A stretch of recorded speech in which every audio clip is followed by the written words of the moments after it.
Morning, friends. How are you today? I'm going to read you a story, The Kissing Hand by Audrey Penn.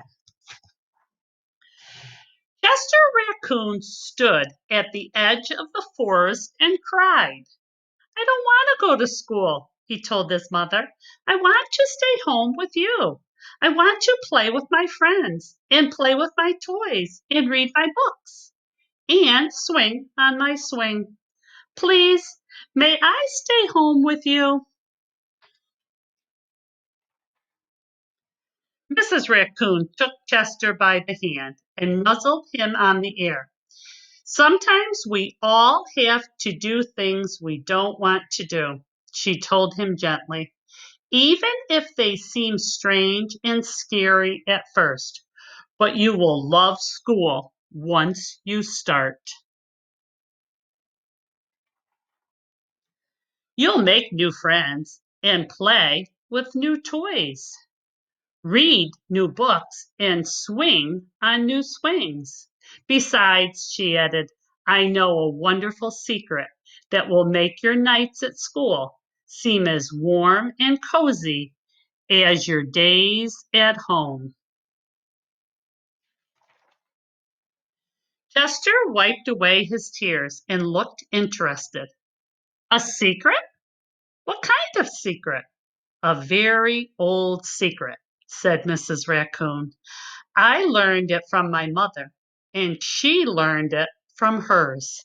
It's called the kissing hand. The kissing hand? Added Chester. What's that? I'll show you. Mrs. Raccoon took Chester's left hand and spread open his tiny fingers into a fan.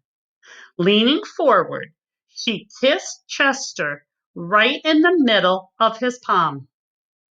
Chester felt his mother's kiss rush from his hand up his arm and into his heart. Even his silky black mass tingled with a special warmth.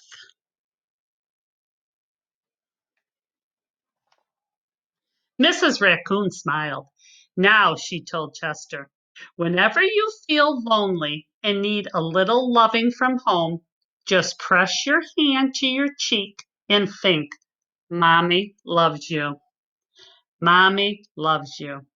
And that very kiss will jump to your face and fill you with toasty, warm thoughts. She took Chester's hand and carefully wrapped his fingers around the kiss. Now, do be careful not to lose it, she teased him. But don't worry. When you open your hand and wash your food, I promise the kiss will stick.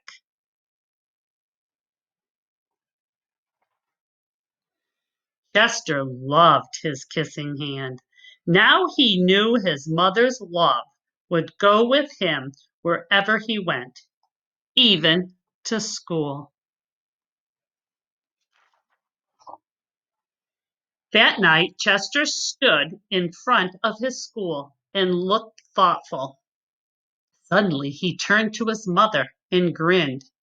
Give me your hand, he told her.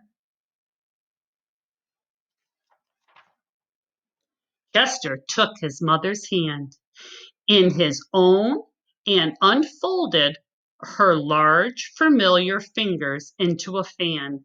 Next, he leaned forward and kissed the center of her hand.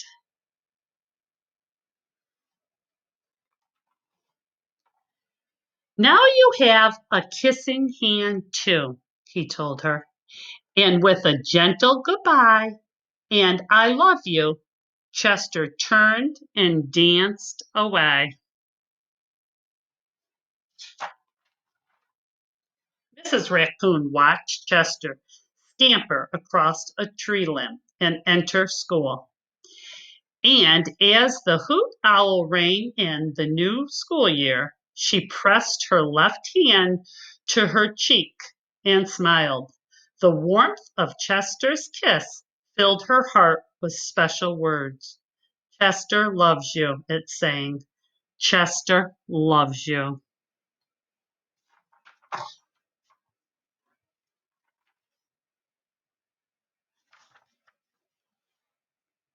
I love you.